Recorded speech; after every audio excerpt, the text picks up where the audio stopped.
Top 10 terrifying Appalachian myths that might be real. Starting with number 10. In the 10th place, the knot deer stands out as Appalachia's most viral modern cryptid, a creature that looks almost like a white-tailed deer until it doesn't. The first major wave of sightings appeared on Reddit on March 19, 2019, where a post on our cryptozoology listed 87 self-reported encounters from across Virginia and West Virginia. The creature's defining features put nerves on edge: a deer-shaped body, but with distorted movements, unnatural gaits, and sometimes even standing upright. As the legend jumped from Reddit to TikTok, the reach exploded. A 45-second clip by @SareBear_ racked up 10,000 likes, showing shaky forest footage and a fleeting glimpse of something deer-like but off. The hashtag #NotDeer has since fueled thousands of reenactments and supposed sightings, each adding to the mythos. Sharon A. Hill, writing for How Stuff Works, points out that some of these encounters can be traced to chronic wasting disease, an illness that causes real deer to behave erratically and appear disfigured. Yet, the digital echo chamber amplifies every odd movement into something monstrous. Park rangers, interviewed by local podcasts, often dismiss the knot deer as internet-born creepypasta, but acknowledge that calls about strange deer have spiked since 2019. Unlike the region's older legends, the knot deer is a product of algorithmic virality and post-pandemic anxiety, a meme that became a modern Appalachian terror almost overnight. Number 9. The story of Appalachian witches is rooted not in internet rumor, but in the hard evidence of colonial records and Gaelic tradition. In 1762, a docket from Augusta County, Virginia, documents the case of Martha McAllister, accused of casting malignant enchantments and using charm words in a tongue of the Scotch. The court ultimately dismissed the charges, but the episode reveals just how seriously mountain communities regarded the presence of folk magic. Missionary journals from the Society of the United Brethren, written between 1748 and 1760, repeatedly warn of cunning women practicing root work and invoking good spirits through Gaelic prayers, often to heal the sick or protect crops. One such rite, preserved in a 19th century Smithsonian oral testimony, describes a healer stitching rosemary into a rag, whispering a benediction and placing it on a patient's chest, a ritual echoing Highland traditions. These so-called granny witches blended Scots-Irish charm craft with indigenous plant knowledge, operating at the edge of community respect and suspicion. While public sermons railed against witchery as the devil's work, private diaries from settlers like Jonas Harper recount nights filled with chanting, the scent of sage, and a palpable sense of power in the hills. The legacy of Appalachian witches is not just superstition, but a living record of migration, adaptation, and cultural survival, preserved in parchment and passed down through generations. 8th place, the pattern of people vanishing in the Appalachian woods stands as one of the most persistent and chilling realities along the 1,500-mile mountain corridor. Between 1990 and 2020, an estimated 2,400 unresolved missing person cases were logged in government databases covering the Appalachian region. The Appalachian Trail itself, stretching over 2,190 miles, has seen more than 150 reported disappearances, with about 23% still unresolved, according to Appalachian Trail Conservancy incident summaries. These numbers are not just statistics. They represent hikers, hunters, and locals who stepped into the forest and never returned. In a 2021 folklore survey led by Dr. Laura Stevens, 68% of Appalachian residents reported knowing at least one story of someone who vanished without a trace. Local search and rescue volunteers describe dense canopies, sudden fog, and labyrinthine hollows where even experienced outdoorsmen lose their way. Unlike tales of witches or cryptids, the terror here is grounded in official records and the lived experience of mountain communities. Each missing person poster tacked to a trailhead, every faded photograph, adds to the sense that the forest itself can swallow people whole. The Appalachian woods are not just a backdrop for myth. They remain an active, unpredictable force, reminding everyone who enters that some mysteries are heartbreakingly real. Number 7. The ghosts of coal miners haunt the Appalachian landscape, with a legacy written in tragedy. Between 1850 and 1910, official records from the Bureau of Labor Statistics document 31,274 mining deaths across the region. Each fatality marked not just a personal loss, but a wound in the fabric of mountain communities. Today, that history lingers in the dark. 12 active haunted mine tours draw visitors into shafts where, according to local guides, footsteps echo long after the last shift ended.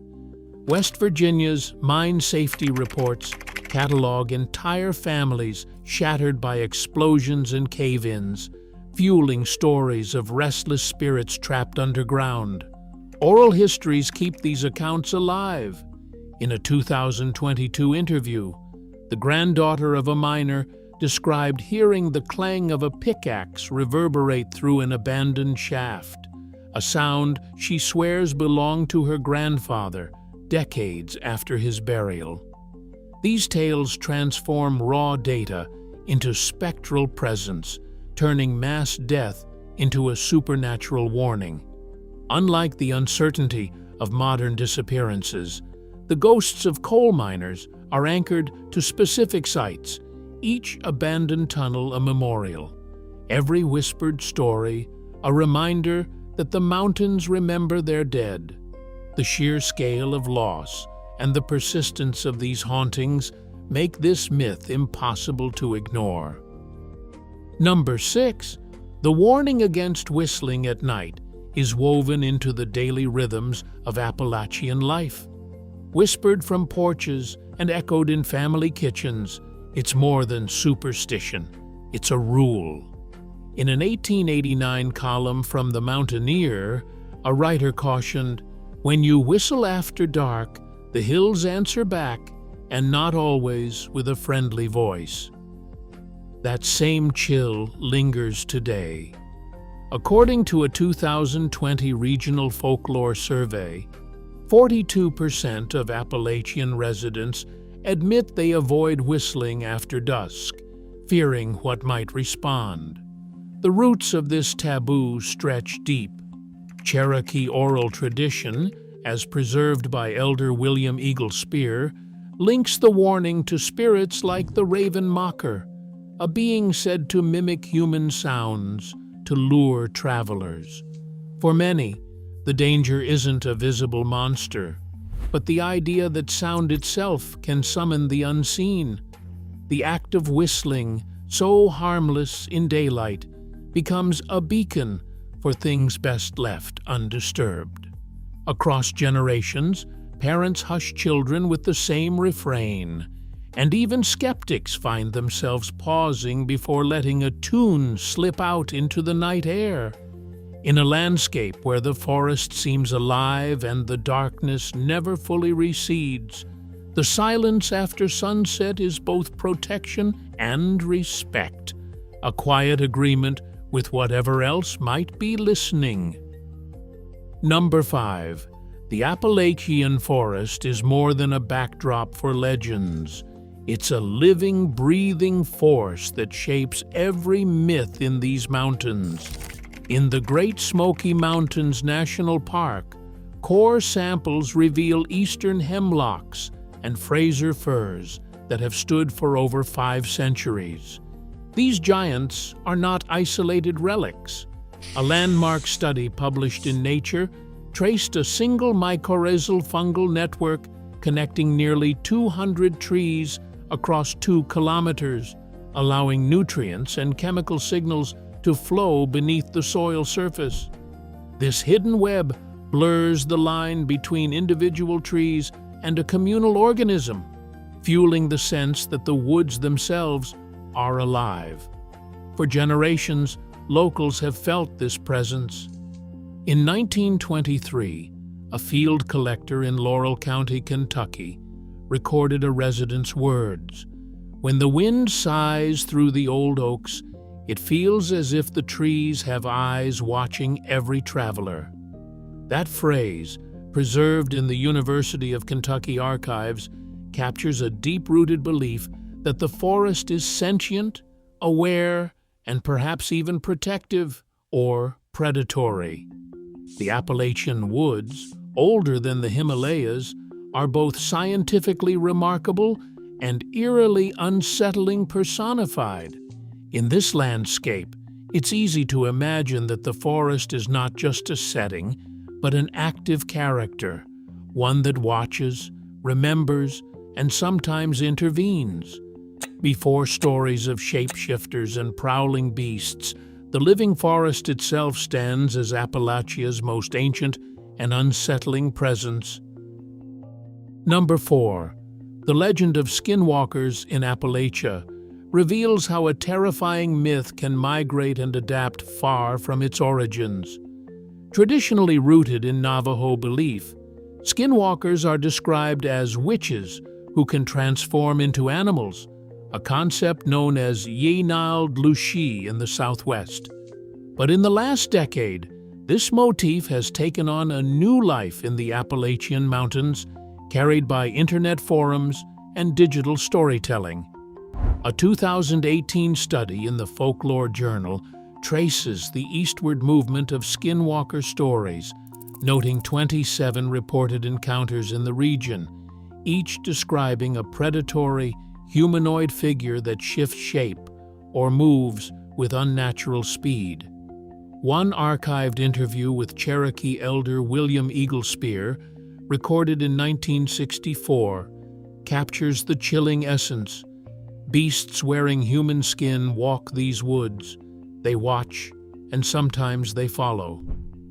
While traditional Appalachian folklore never included skinwalkers, the past few years have seen a sharp rise in online posts and amateur documentaries linking the legend to the Smoky Mountains and Blue Ridge. Analytics from Reddit show a spike in skinwalker-related threads in 2021, coinciding with a popular streaming documentary that blurred the boundaries between Navajo and Appalachian lore. This digital surge has helped recast the skinwalker as a local threat, one that blends the region's fear of sentient wilderness with the horror of a shape-shifting predator. Unlike older myths anchored in specific cultural traditions, the Appalachian skinwalker is a product of cross-cultural borrowing, amplified by viral storytelling and a hunger for new terrors in old forests. Coming to the top 3, the Wampus cat prowls the borderlands of Appalachian legend as both a witch's curse and a flesh and blood terror. The earliest surviving account dates back to an 1872 article in the Virginia Gazette, where townsfolk described a great cat with eyes like lanterns stalking livestock near the edge of the forest. According to regional folklore, the Wampus cat began as a woman accused of witchcraft, cursed by a granny witch to roam the valleys in the form of a monstrous feline, doomed to wear her human grief in a panther's skin. This isn't just a story from the past. In a 2020 YouTube poll with over 12,000 responses, 68% of viewers admitted they believe the Wampus cat could be real, a figure that outpaces belief in many other cryptids. Folklorist Dr. Michael Shapiro notes that the Wampus cat stands apart from shapeshifter tales by grounding its horror in a recognizable predator, one that leaves tracks, kills livestock, and is said to glare back at hunters from the brush. The beast's glowing eyes and banshee-like cries have been reported in Tennessee, North Carolina, and deep into the Smokies, always close to the communities where granny witches once practiced. Unlike the formless spirits or ambiguous shadows of other myths, the Wampus cat offers a tangible threat, a predator cursed by human hands, stalking the night with a hunger that never fades. The endurance of the Wampus cat legend, bridging witchcraft and the primal fear of being hunted, keeps it prowling near the top of Appalachian nightmares. Number 2, the Raven Mocker casts a shadow over Appalachian myth as the most feared death spirit in Cherokee tradition. According to oral histories, this being appears as a bird-like figure, flying through the night to steal the last breath from those on the edge of death. In a 1964 interview, Cherokee elder William Eaglespear described it simply: "It flies at night, steals breath, and the dying cannot cry out." This chilling image is not just legend.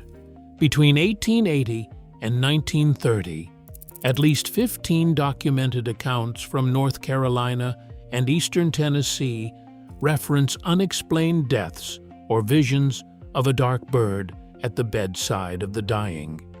These stories, cataloged in ethnographic records and regional newspapers, fueled a fear that went far beyond ordinary superstition. Unlike other Appalachian spirits, the Raven Mocker is seen as an active predator, one that extends its own life by shortening another's. The legend's influence endures today. Since 2017, the annual Raven Mocker Festival in western North Carolina has drawn over 5,000 visitors, blending traditional storytelling with modern art and music to honor and perhaps ward off the spirit.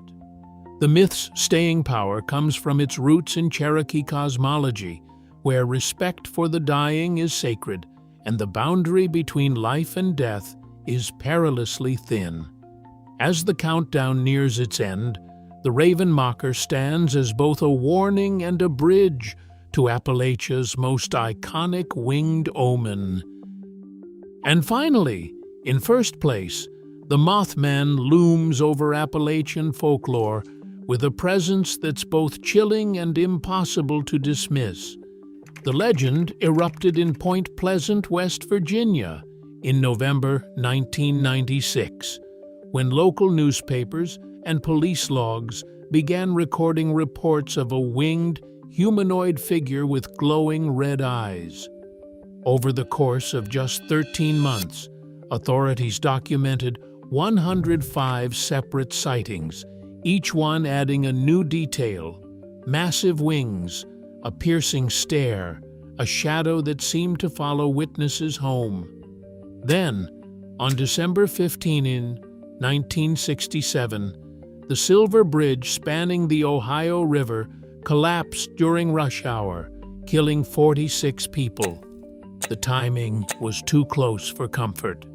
Editorials in the Athens Messenger and the Point Pleasant Register openly linked the disaster to the rash of Mothman sightings, cementing the creature's reputation as an omen of catastrophe. The story didn't fade with time. In fact, it only grew. Police records and newspaper archives have been digitized and pored over by researchers, while a 2023 study by Dr. Elena Ruiz counted 1,842 Reddit posts about the Mothman across cryptid forums, each thread sparking hundreds of comments and new witness accounts. On TikTok, the hashtag Mothman has pulled in 4.7 million views, with creators dissecting old photographs, retelling eyewitness stories and speculating about what really happened in those dark West Virginia nights. Every September, Point Pleasant swells with visitors. About 30,000 people gather for the annual Mothman Festival, transforming the town into the epicenter of modern American folklore. The Mothman's staying power comes from this unmatched blend of documented sightings, tragedy, and digital obsession. It's not just a story whispered in the dark. It's a phenomenon that continues to haunt, fascinate, and unite a region still searching for answers. Across these 10 Appalachian legends, one pattern stands out. The line between myth and reality here is razor thin. These stories endure not just because of fear, but because the mountains themselves remain wild, mysterious, and largely unexplored. In Appalachia, folklore isn't just history. It's a living force that blurs what we know with what we can't explain. Which myth haunts you most? Let us know in the comments.